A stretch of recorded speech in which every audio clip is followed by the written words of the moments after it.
Good morning, Leo. Good morning. Thank you for joining us today. And for those that are with us this morning or that are watching the recording afterwards, good morning. Thank you for your time and welcome to the Urban Expert Talks Design Series.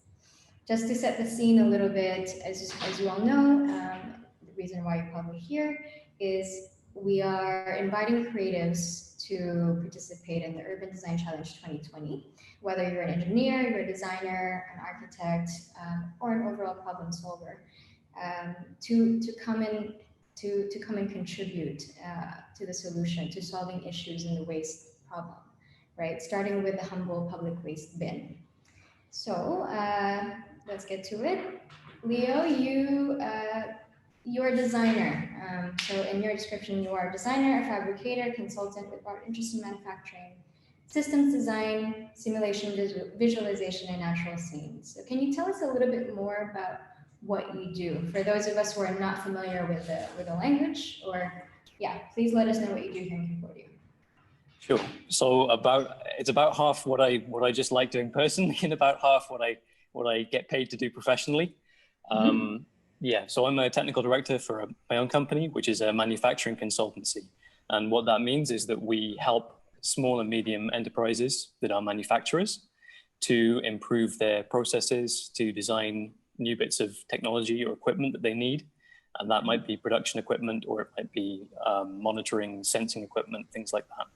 So my day-to-day work involves a little bit of thinking and reading, a little bit of talking to production teams and management teams, and then also a little bit of, if we identify a need for a piece of equipment, a piece of technology, either sourcing that or modifying existing one or making from scratch custom equipment.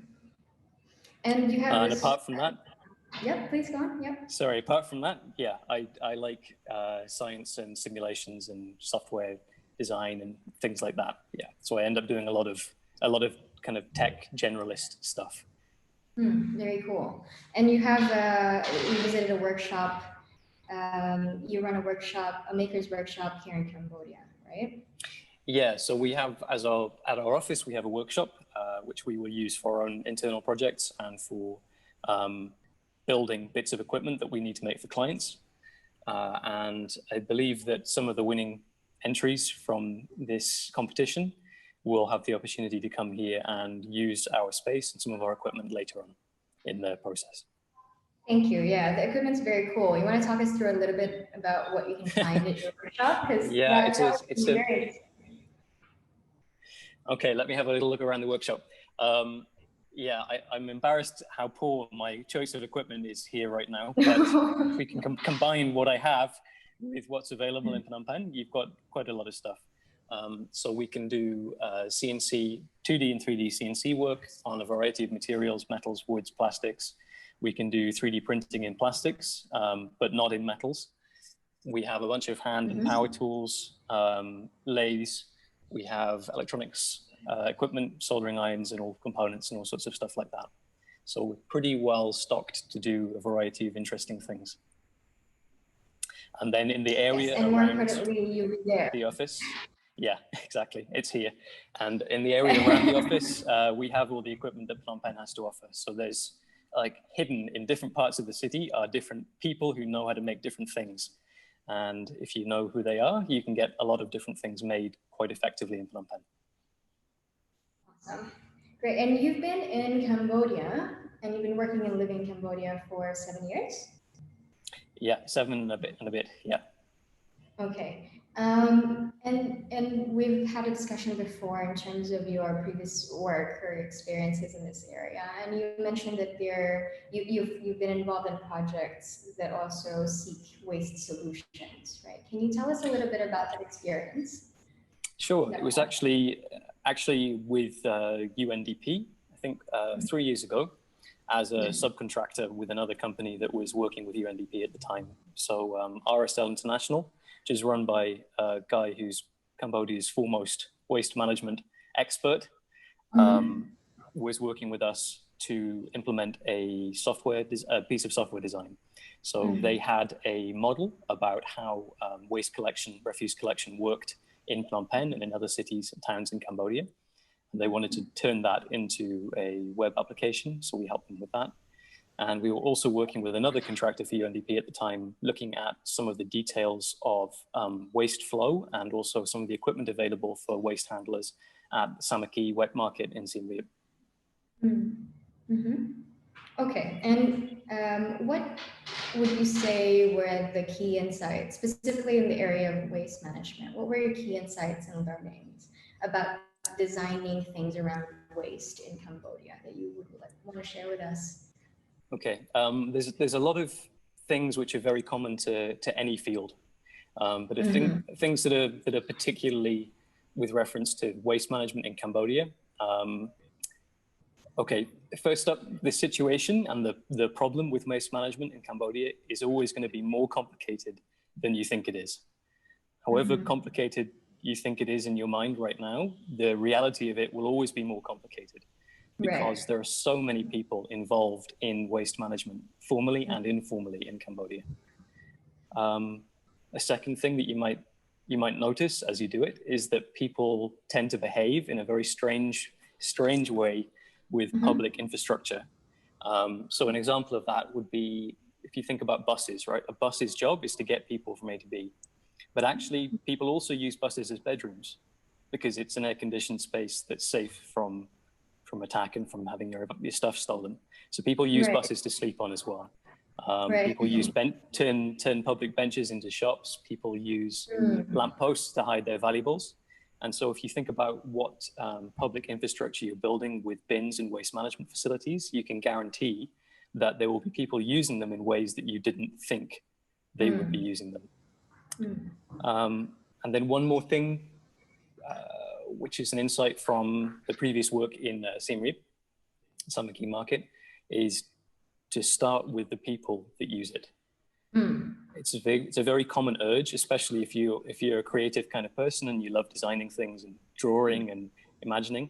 It's a very common urge to start with what's in your head and draw it and then try and build it and then see if it works.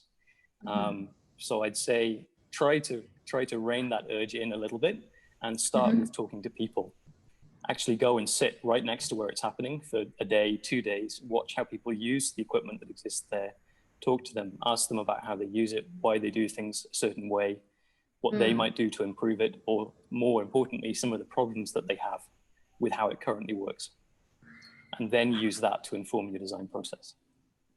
Okay, so you're suggesting that before they even start writing down the concepts or before they start brainstorming the solutions is to figure out the challenges and the problems first of the users, or actually try to map out who the users are in the first place.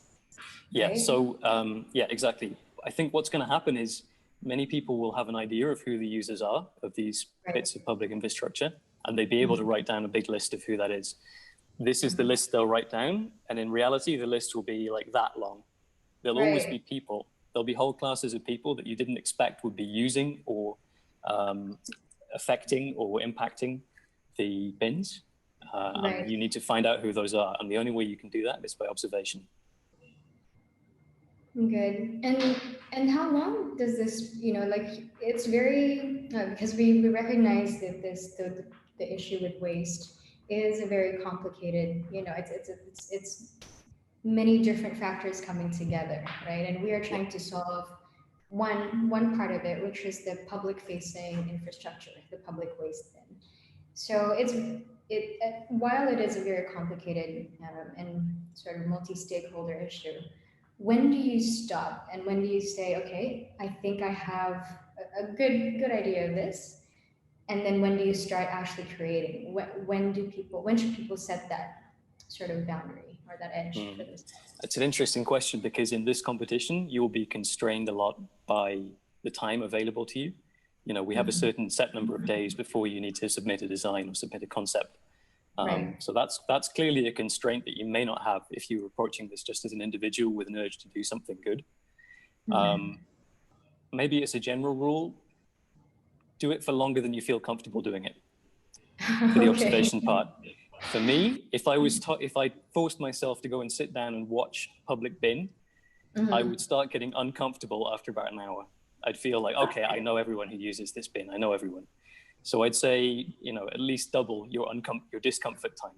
Maybe go and sit for 2 hours if you think you can handle one, because then you'll see more about how it's used. You might be there then when the waste management people come to collect the bin. You might be there when someone comes and uses it for a strange purpose that you hadn't anticipated. And you might see classes of waste or refuse being put in the bin that you hadn't expected either. Good. That's a pretty good advice, actually. So sit a little bit more with it past the point of comfort. Just double that. Go past the point of comfort. Maybe double it. Yeah. And that general rule kind of applies to other parts of the design process as well. Observation, I can sit for an hour, but I should sit for 2. When I'm sketching out prototypes or concepts on a piece of paper, I'll be keen to stop after maybe 5 or 6 sheets of paper. Make it 10, because the ideas that come when you force them out will mix in with the previous ideas to give you something better. Right, great tips. Some of the people that would want to be joining this design challenge, they may be creatives, they may have some experience in design, but not necessarily design ready for manufacture or design for manufacture. Could you take us a little bit through that process of, from the point of concept, when you've done your observation, and you sort of have ideas on how, what problems you're trying to solve, and you have ideas on solution, how do you get from that to the point where your design is ready to be manufactured and to be given to a contractor or supplier? Okay, so you can think about that process like progressively adding constraints to a design. When you start with an idea, it's completely unconstrained. It's in your head and imaginative, and you see visions of what could be in the future. The first stage we'll be going through is observing. I hope this is the first stage you'll be going through, is observing people, talking to people and asking them about what problems they face in this area, what they think the solutions might be, how things can be improved. And this starts to add constraints to your mental model of what it is you're going to make. That's the first stage. And in this first stage, you're thinking about the functionality of what you're going to create, because the functionality is what these people require. Right. Then as you develop it, you're going to start adding more and more constraints. And eventually you're going to get to constraints around manufacturing. So these can be very varied. Obviously, one which crops up immediately is going to be cost. And in this competition, it's very explicit what your cost constraint is. And you need to think about that from early on. Not before the functional constraints, but pretty much as soon as you're done with the functionality, think about the cost constraint. And then you're going to have a whole set of really complicated constraints that you need to research. And these are around manufacturing.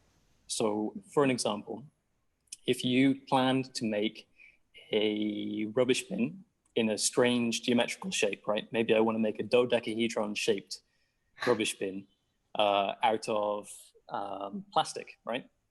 So what constraints do I have? What challenges would I have if I did that? Well, I'd need to find somewhere locally that can make enormous injection molds or enormous rotary molds. And it's pretty safe to say that Cambodia doesn't have enormous injection molding capability. You may be lucky and find a rotational molder. So you need to look into what's available at what size and what price point in the locality that you're in. Finally, after you've got through your manufacturing constraints, and maybe at the same time as thinking about manufacturing constraints, you need to think about aesthetics. Because I know that designers who start the process will want to make something that's not only very functional and affordable, but really beautiful. Right. And a good time to think about beauty is at the same time as thinking about manufacturing, because often when you add the little bits and pieces that make something really pretty, that has a very significant impact on how easy it is to make the thing.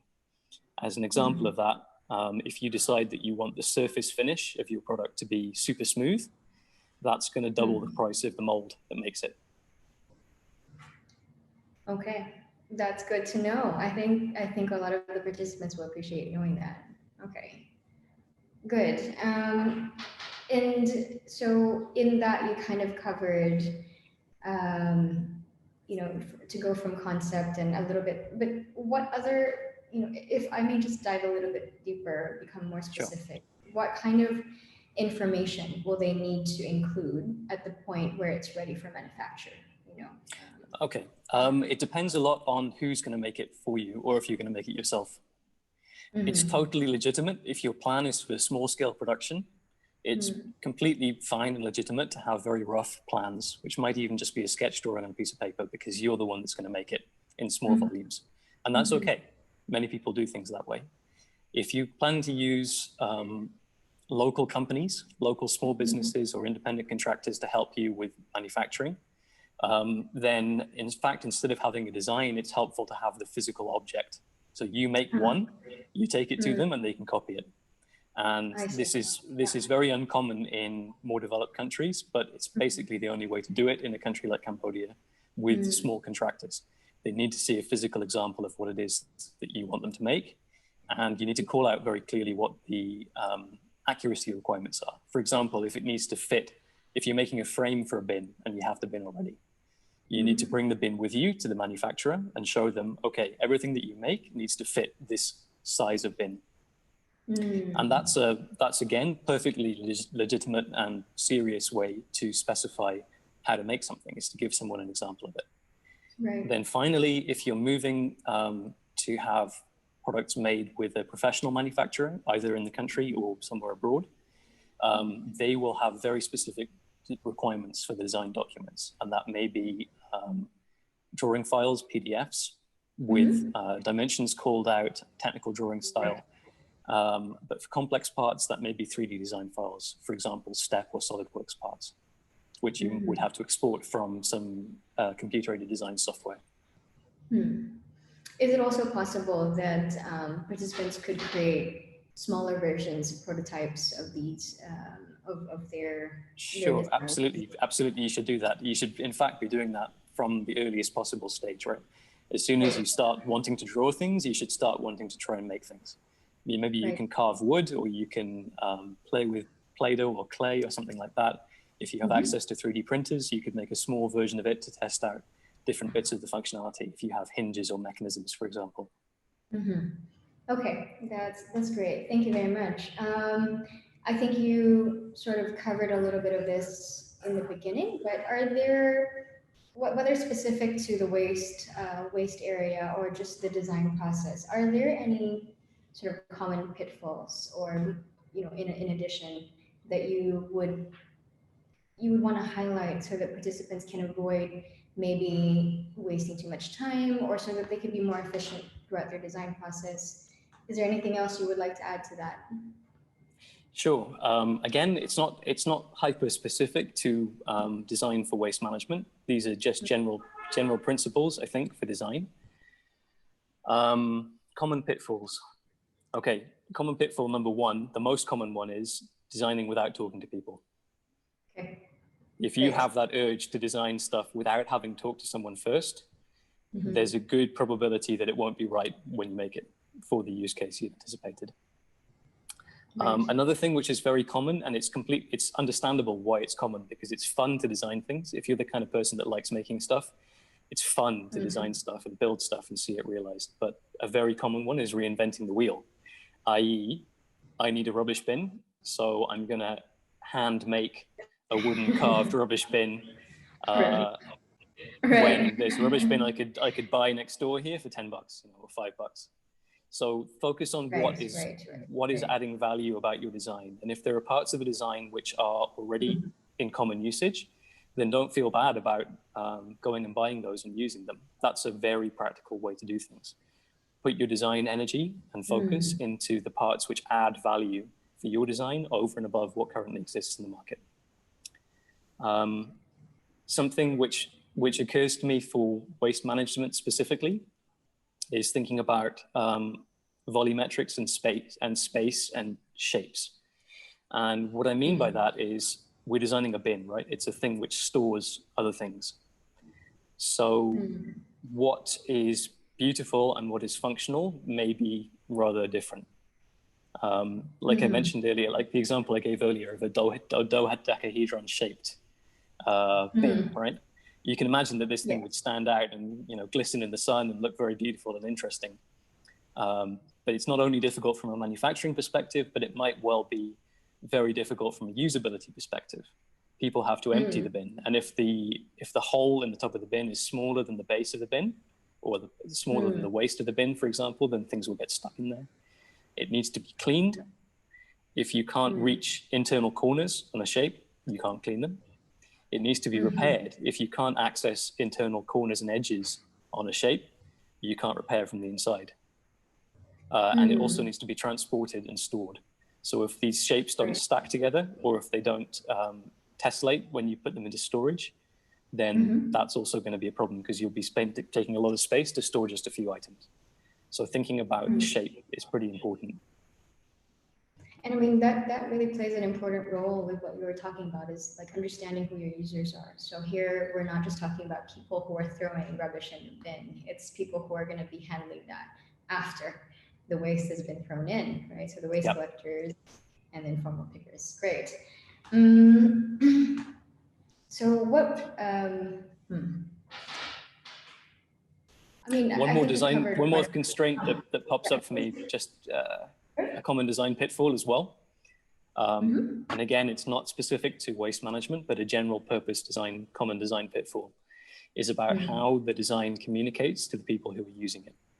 So all designs of any kind will communicate to the user in some way. I don't mean necessarily talking to them or playing a sound for them, but communicating it in terms of looking at it, what does it do? If you can tell what something does when you look at it for the first time immediately, that has communicated to you effectively. An example of that is a book, for example. We all know and recognize what a book looks like and what the function of a book is. Another example of that might be like pens, where you click the top to get the lead to come out. These are, it's obvious what you do. You press the little thing that looks like a button, and the button is often in a different color, right? So designs, it's intuitive, right? And designs communicate to you visually. If part of what you're trying to do is to, for example, facilitate the separation of waste streams, like I'm interested maybe in separating plastics from metals and metals from woods. One way of communicating that might be to write metal, wood, plastic on the side of the bin, right? But I'm sure you've seen bins where this happens before. And it's not a super effective way of doing it, because not everyone reads every language. Not everyone tries to read words that they see in public spaces. In fact, I actively don't read things that I see in public spaces because I hate advertising. So I just, my eyes turn off, and I don't even try to read when I see words written on public spaces. So better is some kind of like visual system that doesn't require too much thought.